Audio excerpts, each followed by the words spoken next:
Hello everyone! Kumusta po kayong lahat?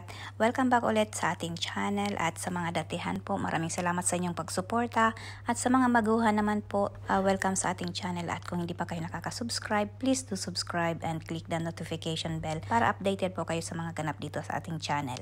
And for today's video po, gagawa tayo ng organic fertilizer gamit ang itlog. Ito po yung mga ginamit nating itlog sa pagluluto at ang eggshell ay hindi natin itinapon at yan po ay ating pinatuyo gamit ang init ng araw or sunlight. Ang iba naman po ay pinapatuyo nila yan gamit po ang oven or air fryer. Ang iba naman po ay sinasangag nila yan sa kawali para mag-brown. Kapag ganun po ang ginawa nating proseso ay mas marami pong nutrients ang makukuha ng ating mga halaman or pananim kapag ginamitan natin ng eggshell na pinatuyo or pinabrown natin sa oven or sa kalan. Ang proseso na gagawin natin ngayon ay ang pinatuyo sa sunlight at dudurugin po natin yan. Gamit po itong ating diktikan.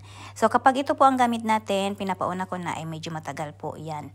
Sa mga nagmamadali, gumamit po kayo ng grinder or mas malaking bayuhan or dikdikan. Ako naman po ay walang ginagawa sa araw na ito at tayo kong magtambay-tambay. So ito na yung pagkakataon para gawin ko po ito ng dahan-dahan. So durugin na natin ng eggshell, bayuhin na natin siya ng pino. At ipapakita ko rin sa inyo kung paano ko siya ilagay sa ating pots or halaman na nakatanim sa paso. Kapag ganito na po kapino ay pwede na po yan. Pwede na nating ihalo sa soil or ilagay sa mga paso na may halaman katulad ng ginagawa natin. At ang quantity po ay wala pong wala pong sukat dahil organic naman po yan. Kahit madamihan natin ng lagay ay hindi po makaka-harm sa ating mga pananim.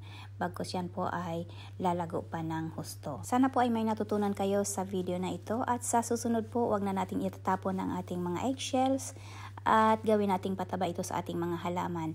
Makakatulong na tayo sa ating kalikasan, gaganda pa ang ating kapaligiran. That's it for today's video. Maraming salamat po sa inyong panonood. Thank you so much and God bless po sa lahat mga lagi nakasubaybay sa ating mga videos.